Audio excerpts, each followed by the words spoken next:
రేవంత్ రెడ్డి నేను కూడా అడుగుతున్నా, నీ భాషలనే అడుగుతున్నా, మొగోనివే అయితే 2 లక్షల రుణమాఫీ చెయ్యి నువ్వు ఇచ్చిన మాట ప్రకారం అనే మాట డిమాండ్ చేస్తున్నా. మొగోనివైతే 500 బోనస్ ఇస్తాను కదా, ఇచ్చి చూపెట్టు దమ్ముంటే అప్పుడు మొగోడుగా ఒప్పుకుంటాం. మొగోనివైతే మా ఆడబిడ్డలకు మాట ఇచ్చినావు, నెలకు 2500 ఇస్తా అని చెప్పినావు. మహాలక్ష్మి అన్నావు, 1,67,00,000 మంది ఆడబిడ్డలు ఎదురు చూస్తాను. మొగోనివైతే 2,500 రూపాయలు 1,67,00,000 మంది ఆడబిడ్డలకు ఇచ్చి చూపెట్టు.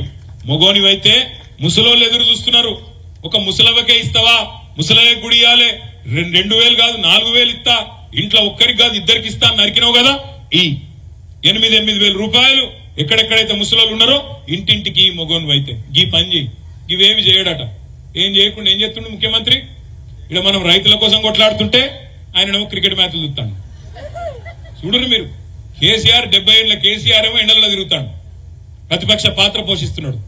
అసలు పని చేయాల్సిన ముఖ్యమంత్రి ఏమో నీళ్లు ఇచ్చే ముఖం లేదు, పైసలు ఇచ్చే ముఖం లేదు, రైతు బంద్ చేసే తెలివి లేదు, ఏ తెలివి లేదు. కానీ ఒకటి మాత్రం తెలుసు, తెల్లారులేస్తే బూతు మాట్లాడాలి, తెల్లారులేస్తే నోరు వారేసుకోవాలి, ఇష్టం వచ్చినట్టు ఒర్రాలి. ఏమన్నా అంటే లంకె బిందెలు ఉన్నాయనుకొని వచ్చినా ఇక్కడ ఖాళీ కుండలు ఉన్నాయి. అయ్యా ముఖ్యమంత్రి గారు, లంకె బిందెల కోసం తిరిగేది, గడ్డపారలు పట్టుకొని తటపారలు పట్టుకొని నెత్తి మీద బట్టగప్పుకొని దొంగరాత్రి తిరిగేటోళ్ళు దొంగలు. ముఖ్యమంత్రులు మంత్రులు ఆ పని చేయరు. ముఖ్యమంత్రులు చేయాల్సిన పని ఏంటంటే రాష్ట్రానికి ఆదాయం ఎట్లా తేవాలి, పెట్టుబడులు ఎట్లా తేవాలి, వచ్చిన పైసలను ఎట్లా సద్వినియోగం చేయాలి, ఉద్యోగాల కల్పన ఎట్లా చేయాలి, ఏ రకంగా ముందుకు పోవాలి ఆ ఆలోచన చేయాలి. ఇంకా ఘోరం అనిపించేది ఏంటంటే, బాధ అనిపించేది, ఇది రైతు దీక్ష నాకు ఎరికే, కానీ ఒక్క మాట చెప్పాలి మీకు. బాధ అనిపిస్తుంది ఎక్కడ అంటే, ఎవడన్నా మంది కూటిన బిడ్డలు మా బిడ్డలు అని చెప్పుకుంటారే, మంది బిడ్డలు మా బిడ్డలు అని చెప్పుకుంటారు. వాడేమో కూడా నాకు అర్థం కాదు, సిగ్గుశరం లేదు. ఏం మాట్లాడతాడు రేవంత్ రెడ్డి? 30,000 ఉద్యోగాలు ఇచ్చినాడు ఈ మొగోడు. ఇప్పుడు పిల్లలు పుట్టాలనుకో, పెళ్లి చేసుకోవాలి, సంసారం చేయాలి, అప్పుడే కదా పిల్లలు పుట్టేది. అంటే ఉద్యోగం ఇవ్వాలనుకో, ఉద్యోగాలు ఇచ్చినా అని చెప్తున్నావు. మరి ఉద్యోగం ఇవ్వాలంటే ముందు నోటిఫికేషన్ ఇవ్వాలి, తర్వాత పరీక్ష పెట్టాలి, అటెన్కనే కదా నువ్వు కాల్ లెటర్లు కాగితాలు ఇచ్చేది. అవి ఏవి చేయలేదట రేవంత్ రెడ్డి గారు. కానీ ఉద్యోగాలు మాత్రం 30,000 ఇచ్చిండట. మందికి పుట్టిన బిడ్డలు మా బిడ్డలు అని చెప్పుకునే సిగ్గులేని వాళ్ళు ఆయనేం మొగోడు నాకు అర్థం కాక తెలియకడతా.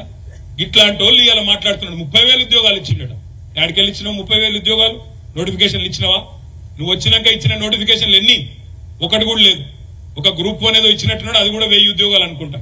30,000 ఉద్యోగాలు ఇచ్చినా అని చెప్తాడు. కేసీఆర్ గారు ఇచ్చిన ఉద్యోగాలకు నువ్వు కాగితాలు ఇచ్చుకుంటా ఇలా వచ్చి నేనిచ్చిన మోసం నడవది రేవంత్ రెడ్డి.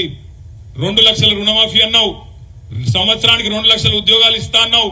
ఈ 30,000 తీసేసే 2 లక్షల ఉద్యోగాలు ఇయ్యాలే, లేకపోతే ఊకోము.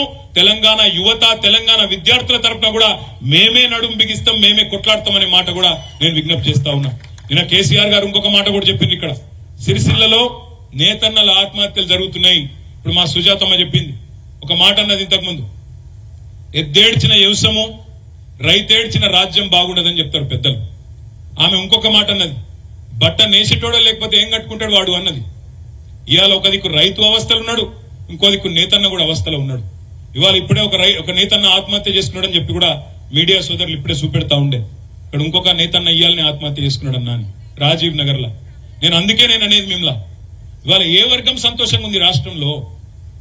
ఎవరు సంతోషంగా ఉన్నారు? రైతులా, దళితులా? నువ్వు దళిత బంధు రద్దు చేసినందుకు దళితులా, లేదా ఇస్తానన్న ఇయ్యనందుకు ఇవాళ మా ఆడబిడ్డలా? ఎన్నెన్ని మాటలు, ఎన్నెన్ని 4 నెలలనే ఎన్ని కథలు మీరు అనొచ్చు. గింత జల్దీ అంటారే మీరు, కొద్దిగా టైం ఉన్నది కదా, ఇంకా 4 ఏళ్ళు ఉన్నది కదా అనొచ్చు ఎవరన్నా. వాజీబే. ఎప్పుడు వాజీబు? నువ్వు ఆ మాట చెప్పకపోతే వాజీబు. నువ్వే అన్నావు కదా, నువ్వే నరికినావు కదా, 100 రోజులలో ఇది చేస్తా, అది చేస్తా, 100 రోజులలో రుణమాఫీ చేస్తా, 100 రోజులలో నేను రైతు భరోసా ఇస్తా.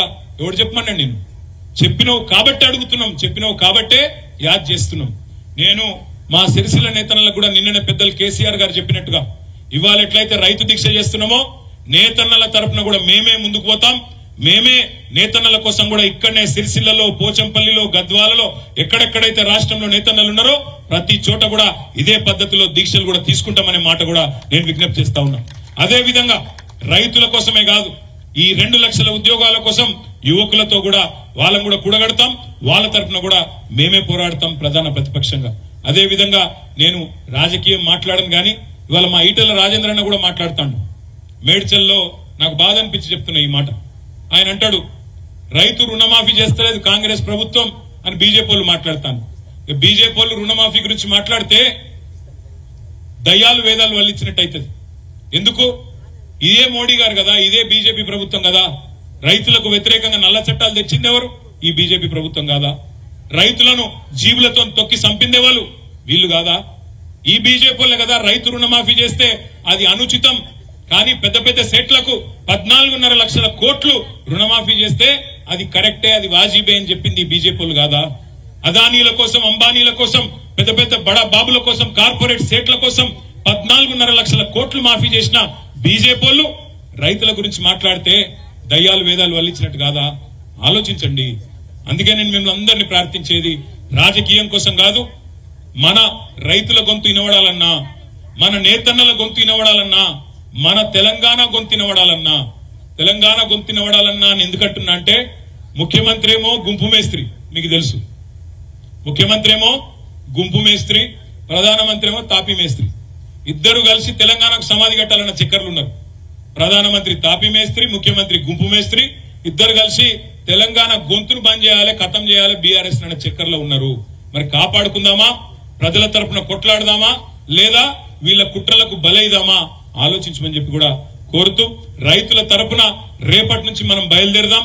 ఎక్కడెక్కడనైతే కొనుగోలు ప్రారంభమైందో, ఏ సెంటర్లో అయితే చాలైందో, నేను జిల్లా పార్టీ అధ్యక్షులు ఆగన్న గారిని, మా సింగిల్ విండోల అధ్యక్షులను, అదేవిధంగా మా సర్పంచ్లను, ఎంపీటీసీలను, గ్రామ శాఖ అధ్యక్షులను పేరు పేరున అందరినీ కొడతా ఉన్నా. ఇక్కడికి వచ్చిన రైతు సోదరులు, రైతు బిడ్డలందరినీ కొడుతున్నా.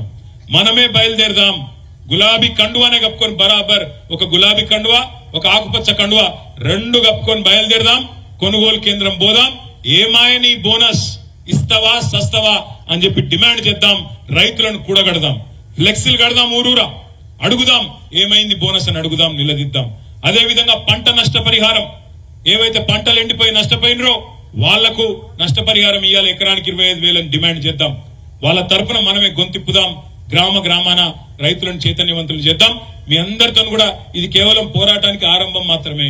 ఇంకా చాలా దశలుంటాయి, రాస్తారోకలుంటాయి, వంట వార్పులుంటాయి, తప్పకుండా ఇంకా చేయాల్సిన కార్యక్రమాలు చాలా ఉంటాయి.